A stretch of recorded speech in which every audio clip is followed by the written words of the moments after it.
Boa noite, pessoal. Então, hoje nós vamos falar do processo de comunicação, das modernas disciplinas e teorias que tratam do fenômeno da comunicação. E nessa aula de hoje a gente tem como objetivo aprimorar nossa capacidade de compreensão dos textos, dos mais diversos gêneros de discurso que a gente encontra, e também não só a interpretação, como a produção de texto, né? Nós estamos aqui no nível, vocês estão no nível do ensino médio, preparando-se para o Enem, certamente estão estudando bastante redação, e a ideia é ensinar um mecanismo de compreensão do fenômeno que permita você aperfeiçoar a sua capacidade de redação e de compreensão de texto. Então, além da escrita, as técnicas que vocês têm aprendido com os professores da área de redação, também contribuir com esse fenômeno do processo com vias, com base nessa teoria, que, digamos assim, ela traz um olhar diferente para o processo de comunicação. Eu vou compartilhar com vocês, então, o material na tela, que é esse aqui, ó, o processo de comunicação. Bom, vocês estão vendo aí na tela ó, o slide, processo de comunicação? Só fala um oi aí, por favor. Sim, já aparece. Eu coloquei no centro da discussão a comunicação em sala de aula, mas é só um pretexto, é só um exemplo. E eu gosto de pegar esse exemplo porque, ainda que a gente esteja em um ambiente virtual, isso aqui é uma aula, né? Isso é uma sala de aula virtual. E aí eu já uso o pretexto como um exemplo do conceito e da teoria que eu estou trabalhando. Tá? Agora, entendo a comunicação em qualquer situação. Mas, nessa aula, vamos falar da própria aula. É uma metalinguagem da aula, da teorização da aula, tá? Pois bem, eu estou aqui agora mostrando para vocês o que é o processo de comunicação na perspectiva mais tradicional, aquela que a gente, inclusive, estuda, se não me engano, na quinta série, que é aquele quadro de comunicação que representa o processo, né? Como que a comunicação ocorre. E lá na quinta série, e boa parte das pessoas carrega isso para o resto da vida, você tem uma representação esquemática da comunicação verbal dada por esse esquema, em que você tem dois interlocutores aí, né? Dois parceiros do processo. Essa seta para a direita, eventualmente também ela vira para a esquerda. Ou seja, uma hora o emissor é emissor, uma hora ele passa a ser o receptor do outro receptor, que agora é emissor, né? Então, uma via de mão, digamos, às vezes ela é unidirecional, às vezes ela é bidirecional. Por exemplo, geralmente é bidirecional. Conversa de mulher, as mulheres falam todas ao mesmo tempo, ela é bidirecional, ela é multidirecional, né? Mulherada sabe disso. Agora, homem também, tem uns homens que falam pra caramba. Agora, se você está usando, por exemplo, aquele rádio da polícia, o PTT, né? Eu aperto e falo, atenção QSL, comando, câmbio. Câmbio, né, do espanhol cambiar, troca. Então, quer dizer, quando eu falo, a única opção do meu parceiro é ouvir. E o contrário também é verdade. Então, nesse tipo de comunicação, esse quadro explica muito bem. Quando eu estou falando, ele é receptor. Quando ele fala, eu sou receptor. Mas a comunicação é mais dinâmica. Então, assim, feito esses recortes, a gente vê que esse esquema, ele explica, de certa forma, o processo de uma maneira até satisfatória, né? Quando eu emito uma mensagem, eu emito enviando para alguém, ou para alguns. E esses depois podem replicar e devolvendo outras mensagens para eu decodificar. E aí, lembrando daquele esquema da quinta série, esse aí, o emissor, ele usa de um código para enviar uma mensagem. Então, há um processo de mentalização. Eu quero dizer tal coisa, porque eu quero fazer tal coisa, porque eu quero comunicar tal coisa. E aí eu codifico. Nesse exemplo aqui meu, né, estamos na sala de aula virtual. Eu estou pensando um monte de coisas. E vocês têm acesso ao que eu estou pensando, ou parte do que eu estou pensando, na hora que eu falo. Eu codifico esse meu pensamento na minha fala, transmito para vocês.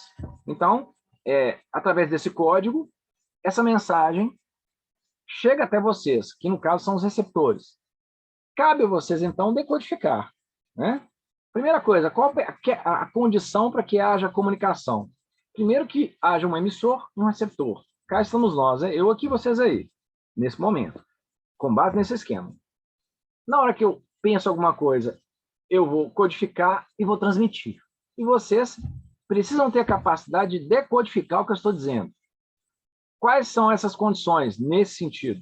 Primeiro, vocês precisam ouvir. Se for um surdo, por exemplo, uma pessoa que não ouve, ia adiantar nada, porque a mensagem ia chegar até ele, mas ele não tem o ouvido capaz de captar meu som.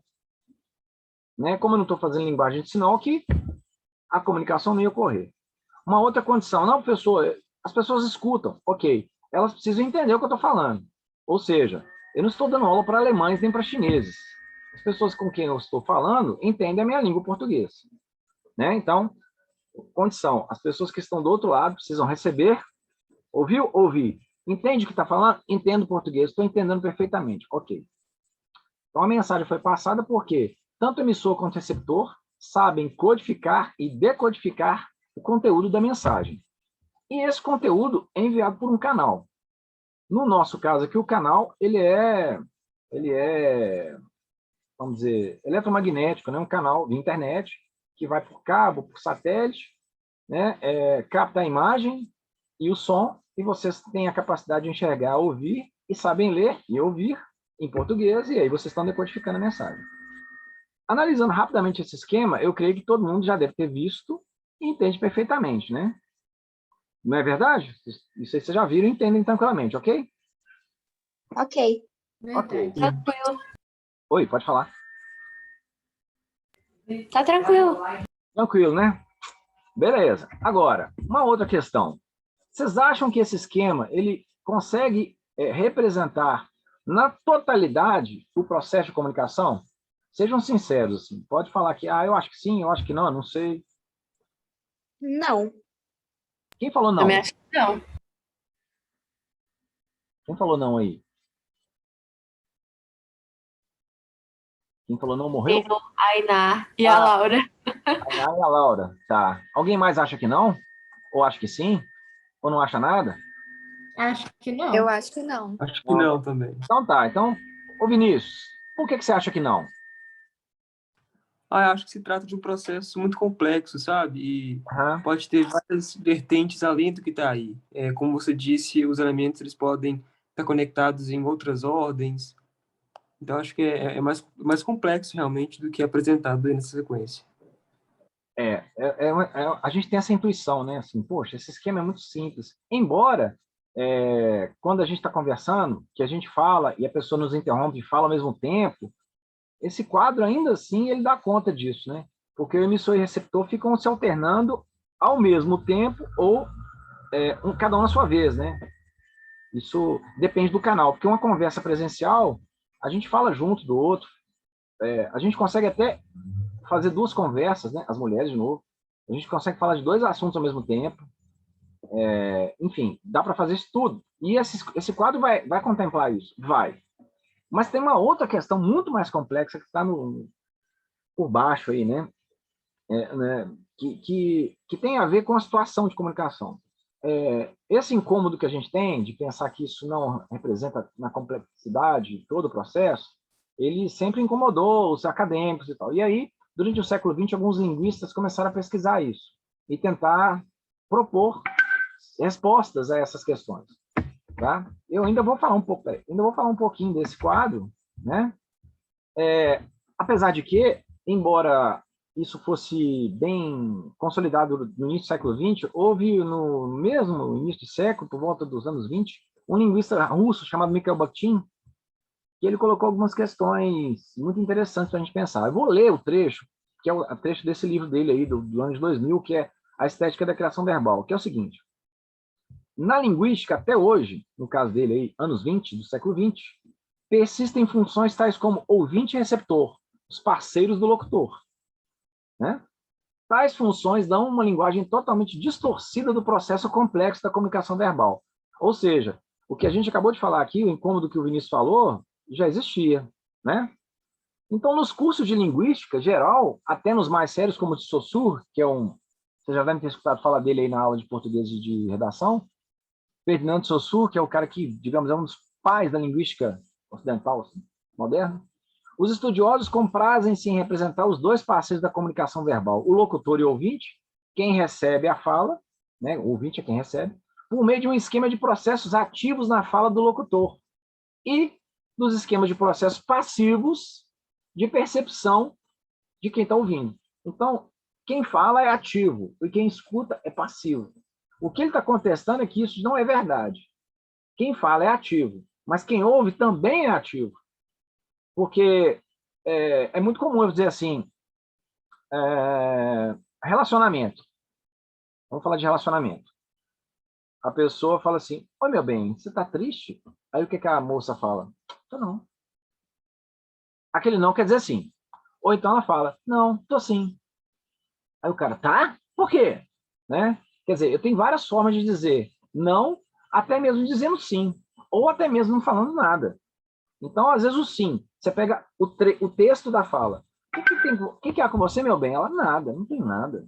A resposta não tem nada quer dizer o quê? Bom, que ela não tem nada. Só que aquela resposta na situação quer dizer que ela tem. Então, o quadro não responde a isso, porque se eu for analisar o quadro nesse sentido, ele é incompleto. KKKKK, Laura. Pois é, Laura. Às vezes a pessoa ri, na verdade ela não está gostando de nada. Às vezes ela fica séria, mas ela quer rir, quando ela consegue segurar. A Laura também está falando isso. Pois bem. Então, gente, essa dinâmica que o Vinícius falou já foi teorizada e olha aí, tem esse problema, né? Às vezes o silêncio quer dizer sim, às vezes o silêncio quer dizer não. Às vezes o não quer dizer sim, e às vezes o sim quer dizer não. Aí eu falei, pô, então lascou, né? Como é que a gente vai compreender o processo assim? Mas o problema continua, e é preciso dar uma teoria para isso. Deve haver alguma explicação, então é com base nessa angústia teórica que nós vamos tentar entrar, então, na teoria semiolinguística. Então, essa teoria do quadro de comunicação ela vai transformar-se numa teoria semiolinguística. A palavra semiolinguística vem da junção da palavra semiótica com linguística. A semiótica é uma disciplina que estuda os significados, os sentidos dos mais variados textos. Não só texto escrito, mas, por exemplo, a imagem, o gestual é um texto. Uma propaganda, um vídeo é um texto, tá? Então, a semiótica trata até das cores como instrumento de interpretação e de leitura. E a linguística é essa que trata do texto, da língua, né? Então, o Charrodot, que é um teórico francês que está vivo ainda, tal, publicando, ele é o pai dessa teoria. E nessa teoria, o que ele busca entender? Ele fala que o processo de comunicação vai além daquele quadro. E que esse aspecto, na verdade, ele é psico-sócio-discursivo. Psico porque ele é psicológico. Nós falamos aquilo que a gente quer falar. A gente tem uma intenção. Eu pensei uma coisa, eu falo. Então, eu tenho que elaborar isso mentalmente. Sócio porque ele é social. Como é que eu peço água? É uma vontade que eu tive. Como que eu peço água? Socialmente existe um jeito de pedir água. Né? E isso vai variar de lugar para lugar. E olha lá, hein? Pedir água no Saara é uma coisa, né, gente? Por favor, né? Pedir água no Madison Square Garden, né? Sei lá, numa avenida lá, Quinta Avenida, num restaurante, please. Né? Lá na França, eu vou falar em francês, né? A Verdot, o outro fala assim, um water glass, né? Que é engraçado que o Moreno Suassuna fala que o inglês é uma língua muito doida, né? Como é que fala copo em inglês? Ele fala glass. E como é que fala vidro? Glass. Então eu quero um glass de glass, né? Um copo de vidro. Ele morre de rir com ele, a gente morre de rir com ele. Mas, enfim, então, os aspectos psicossociodiscursivos, ele consegue dizer que tudo isso está envolvido no processo. Olha que interessante. Então, ele já definiu campos. E aí ele fala assim, dá ênfase na questão da interação social, porque ela é muito mais importante do que as outras, ou ela deve ser mais considerada, né? Mais realçada. Articular o plano micro e macro social. Então, tem uma questão microsocial que é muito estacional e tem macrosocial que tem a ver com o inconsciente coletivo, aí vai a sociologia. Demonstrar a intencionalidade como algo que a sociedade condiciona. Olha que loucura. Então, nós estamos misturando sociologia, nós estamos misturando psicologia e teoria discursiva. E isso parece uma necessidade para entender o processo. Então, a gente consegue, essas dimensões realmente não aparecem no quadro. E aí, com base nessa intenção dele aqui, mostrada nesse esquema, ele vai desenvolver, então, esse novo circuito. Quer dizer, o esquema passa a ser esse. Olha que interessante. Vocês estão vendo que tem aí 2 quadros, tá? Você tem... inclusive é o seguinte, está até mal feito aqui, deixa eu voltar aqui só por gentileza. Eu vou fazer uma coisa aqui, eu vou configurar aqui, desculpa, gente, porque agora com linha sólida. Beleza, agora eu vou voltar, porque, na verdade, é um quadro externo, que vocês estão vendo aí agora. Deu para ver aí, gente? Responde, por favor, porque eu interrompi. Deu. Sim. Na hora de formatar, o quadro externo é essa linha fina. E o quadro interno é esse azul. Então, quer dizer, Isso aqui agora é, para a moderna linguística de hoje, o que acontece na situação de comunicação e é uma forma mais eficiente, mais abrangente de explicar o fenômeno. Então, a gente tem um circuito externo. Que circuito externo é esse? São as condições de produção. Então, por exemplo, se nós estivéssemos presencialmente, todos nós aqui, o circuito externo seria o quê? A sala de aula. Tá? Então, nós estamos lá na sala de aula, eu, professor, sou o comunicante, e tu, interpretante, são vocês. Então, professores e alunos. Né? Agora, esse eu, comunicante, ele tem uma identidade psicossocial. O que é psicossocial? Psico tem muito a ver com psicológico. Então, por isso que você tem vários professores, e eles não são iguais, eles são diferentes. Ok. Mas existe algo neles que é igual, o fato de eles serem professores. Então, a gente chama de identidade psicossocial porque quando eu escolho ser professor, eu sou um professor que provavelmente é a influência de todos os professores que eu tive e das minhas condições psicológicas, identitárias. E quando eu vou na sala de aula presencial, essa aqui também acontece, isso a virtual. Eu tenho um projeto de fala. Qual que é o projeto? A aula. Eu fiz um projeto, ó. Eu sei que se eu fizer um slide assim, se eu preparar uma aula assim, se eu usar esses exemplos, se eu falar isso para os meus alunos, eu acho que eles vão entender. Então, é sempre um projeto, e um projeto você sabe como é que é, né? Ele pode dar certo ou dar errado. Ou seja, eu fiz um projeto pensando, bom, vou dar aula para adolescentes de 17 anos que estão no terceiro ano do ensino médio. Então, eu posso falar coisas que eles vão entender melhor do que os da oitava série ou os da quinta série. Então, esse é meu projeto de fala. Agora, um projeto pode dar certo, pode dar errado, pode dar parcialmente certo, pode dar parcialmente errado. Né? E, geralmente, na vida real, os projetos eles têm uma mistura de tudo isso. Eles dão certo parcialmente, eles dão errado em alguma coisinha. A vida é assim, né? Você fala uma coisa, fulano entende errado, fica de mal você. Você fala uma coisa, fulano gosta demais, você fala assim, ó, que legal, nem sabia que a pessoa gosta tanto. Ou então você fala, a pessoa está concordando com você, vocês estão, né? Mas num aspecto eu discordo. Nesse aspecto você está errado. E assim caminha a discussão. Então, assim, esse esquema consegue dar conta desses nuances, tanto da dimensão psicológica quanto social. Agora, isso é o que acontece na situação. Dentro, existe um outro quadro, que é um quadro discursivo. O que é o quadro discursivo? O discurso é aquilo que nós aprendemos na nossa vida social. Então, o que eu devo falar numa sala de aula? Existe um contrato, quando você vai dar... Ó, você pode falar isso na sala de aula, você pode ouvir isso na sala de aula, né? A gente não assina contrato, mas a gente sabe. Ó, dentro da sala de aula você não diz isso, né? Porque a pessoa é vivida, ela sabe. Então, existe um discurso, ou discursos que são ligados ao ambiente de sala de aula. E aí, quando eu, comunicante aqui, entro na sala de aula, eu me desdobro num eu enunciador. Então, eu passo a ser professor. Eu não sou mais ali o colega, eu não sou mais o pai, eu não sou mais o filho, eu não sou mais o neto, eu não sou, né, marido, não. Eu sou professor.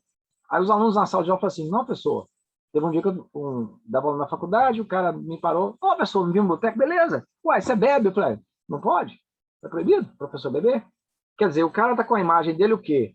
A identidade psicossocial do professor. Ele pegou o que está dentro desse quadro azul e levou para a vida social.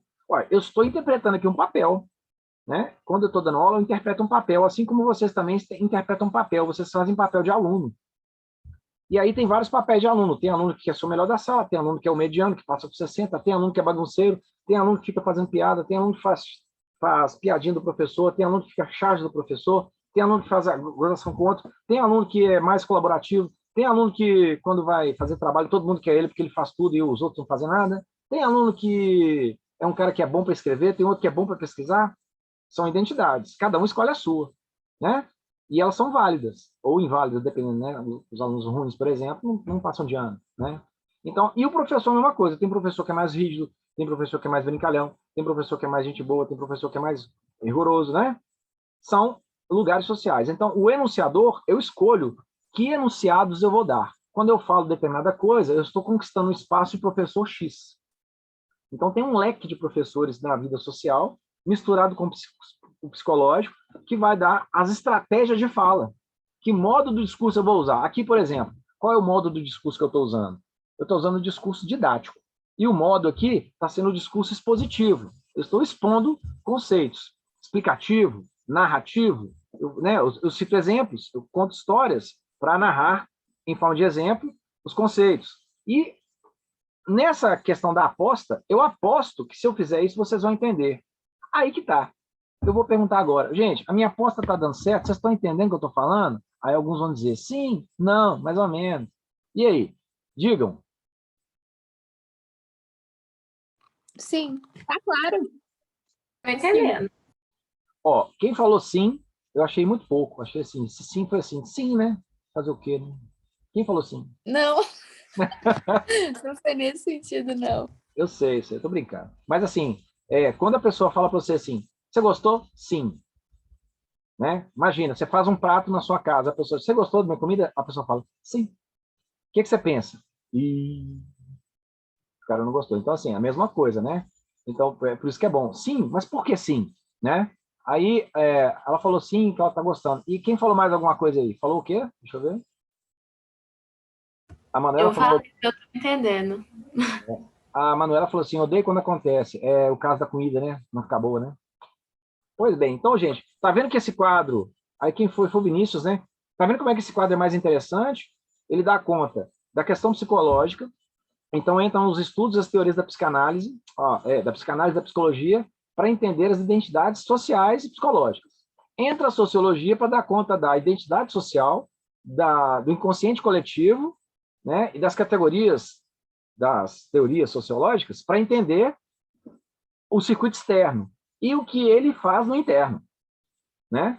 Então, hoje em dia, por exemplo, se o cara fala assim, numa sala de aula, há 20 anos atrás eu falava assim, ô, meu querido, não faça isso que vai denegrir sua imagem perante os professores.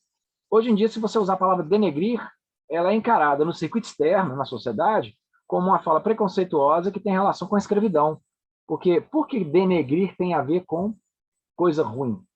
Tornar preto a coisa, quer dizer, a questão da cor escura do escravo africano está relacionada a um discurso ou um lugar social hoje que implica no uso de um termo que vai causar a perpetuação do preconceito. Há 20 anos atrás não era assim. Então, o circuito externo, a sociedade ela vai mudando e essas relações que vão trabalhar nos projetos de fala também vão mudar.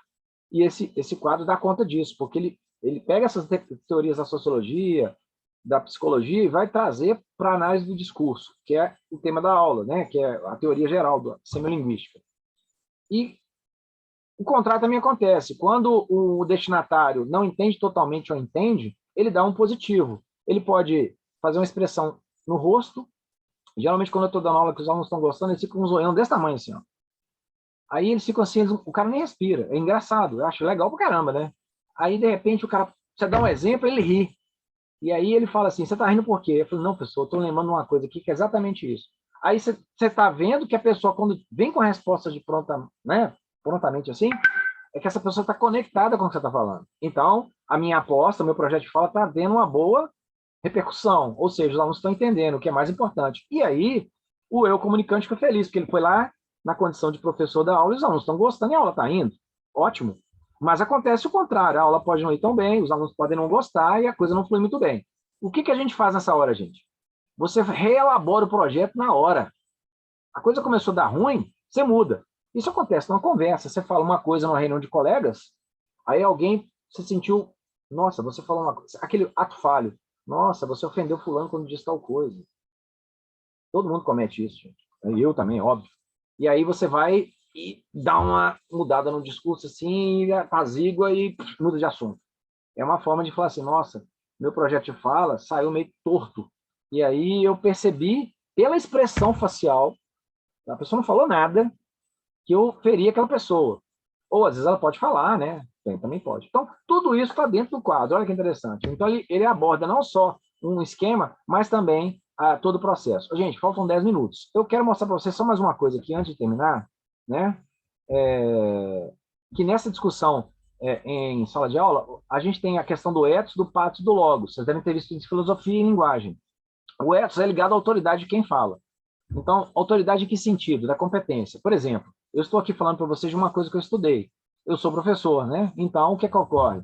Você fala assim, bom, eu vou participar de uma palestra que um professor está oferecendo. Essa competência está ligada a essa autoridade. Ele é professor, então eu vou ver. Quem sabe é bom. Agora, a competência em si é a performance, né? Que está ligada ao logos. Aí você fala assim, nossa, tinha um professor que, em tese, tem ethos, tem competência para dar aula de tal coisa, e ao ver a palestra, eu gostei muito do conteúdo, o logos, o conhecimento, aprendi muita coisa. Espero que você tenha essa impressão no final da aula, né? E a patos tem a ver com as emoções. Por exemplo, a aula foi muito chata. Nossa, que trem cansativo. Você tem uma antipatia. Nossa, que cara chato. Espero que não. Apatia. Nossa, nem bom nem ruim. Essa é a pior de todas, né? Inclusive, a gente fala assim com as relações amorosas, né? Nossa, fulano me odeia. Então há esperança, porque ódio e amor são duas faces da mesma moeda. Agora, se a menina falar para você, ou se o cara falar assim, nossa, você não fede nem cheira para mim, então desiste, porque a falta de emoção não vai a lugar nenhum, né? A empatia e a simpatia são dados da mesma moeda. A simpatia é o seguinte, é como se um aluno chegasse para mim e falasse assim, professor, tô triste, o que foi? Meu avô faleceu. Aí eu penso assim, nossa, deve ser ruim perder o avô, né? Meus sentimentos. Mas assim, eu não vou ficar nem incomodado com isso. Eu vou para casa, eu vou dormir a minha noite inteira. Agora, se o cara vira para mim e fala isso, meu avô morreu semana passada, né? Aí eu lembro exatamente da dor que é perder o avô e falo assim, não, meus sentimentos. E na hora que eu for dormir, eu vou ficar, nossa, hoje uma sala, um aluno falou isso, eu lembrei do meu avô, porque o avô dele também morreu. Nossa, que saudade, né? Então, assim, a empatia é, além de se colocar no lugar do outro, é você saber a sensação que aquela experiência te dá. A simpatia é você imaginar, bom, deve ser ruim perder o avô, meus sentimentos. Eu sou simpático. A empatia é mais forte, né? Se fala tanto de empatia hoje, né? E aí, gente, como está faltando 7 minutos, eu quero compartilhar um outro material com vocês, tá? Pessoal, vocês estão entendendo a parada aí? Sim, tá de boa. Sim. Tá legal? Então tá. Eu tenho mais 7 minutos, eu vou compartilhar outro material, tá? Espera aí. Deixa eu abrir ele aqui. Que é... Ah, não, esse aqui. PowerPoint. Esse aqui é interessante. É só uma coisa para a gente dar umas risadinhas e ver e testar isso que a gente está falando. Cadê o WhatsApp? O negócio. Só um minuto, pessoal. Estou apanhando aqui. É porque tá difícil aqui do PowerPoint reconhecer. Vamos colocar aqui. Vocês estão vendo alguma coisa na minha tela aí? Só eu? Só você. Ah, agora foi. Eu tenho que abrir aqui, ó.